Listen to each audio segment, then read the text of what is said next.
17 minutes down on 6 o'clock on this Thursday morning. Good morning to you. It's May 9, 2024. Welcome back to Sunrise. The time is the headline. And of course, we have TK. Good morning. How are you? I'm fantastic. There's a nice color on you. Dennis keeps us on our toes for this. I never know what's coming. Neither do I. Never. Neither do I. But I also love that mint on you. Oh, I was gonna test Dennis to see what color he thought it was, because Dennis is a color person. Yeah. Dennis, anyway, Green. we'll discuss it. We'll discuss it. Okay. Green. You're right. Green it is. Okay. It's mint, but we'll work with it. All right, let's jump into the headlines. AstraZeneca recall. AstraZeneca has issued a recall of its COVID-19 vaccine months after acknowledging the potential for a rare blood clotting side effect. In February, AstraZeneca conceded in a legal document that its COVID vaccine can, in very rare cases, induce an uncommon side effect associated with blood clots and low blood platelet counts. The side effect has been linked to at least 81 deaths in the UK, along with numerous serious injuries. Since the recall, local health authorities have yet to issue a statement on the matter, and Shadow Minister on Health, Dr. Alfred Dawes, wants answers. In December 2021, the Health Ministry received 738 reports of adverse reactions linked to COVID vaccines.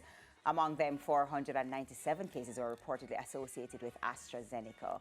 CVM News contacted the Health Minister for a comment on the matter, and he stated that the ministry's clinicians and chief medical officer are on the case and will issue a statement soon. All right.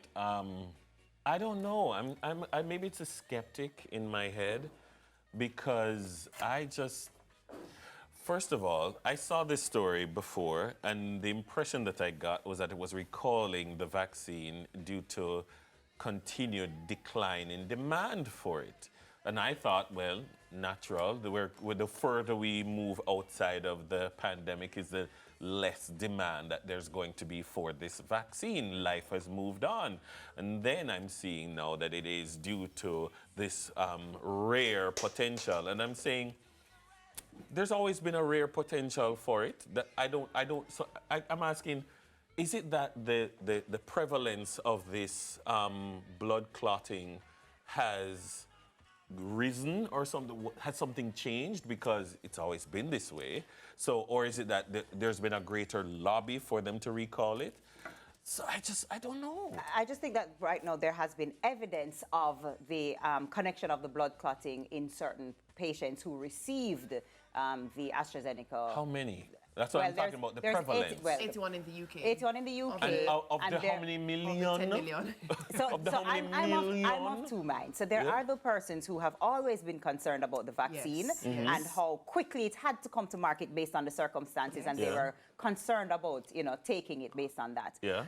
But then now there's the other side of the coin where every medication has the chance of causing side effects. Yeah. Not just vaccines, every medication. I mean, all you have to do is watch Game Show Network in the evening. Yes, just watch the ads. Because obviously the audience, so-and-so, sunrise, so-and-so, chances of, Consult your doctor. Consult your doctor to see if so-and-so is right for you. Right. So every single thing that you ingest medically or consume medically has the propensity to have a side effect of some sort. So I don't know. So we're waiting for the Ministry of Health to issue a statement to say what? Or to answer what questions? I mean, I trust Dr. Dawes where these things are concerned. During the pandemic, he was the person I turned to for testing at Windsor and all of that. I mean, I trust him on when it comes to this stuff. What questions, Doc? What questions need to be answered by the Jamaican government? Right. Like, what does the Jamaican government need to say?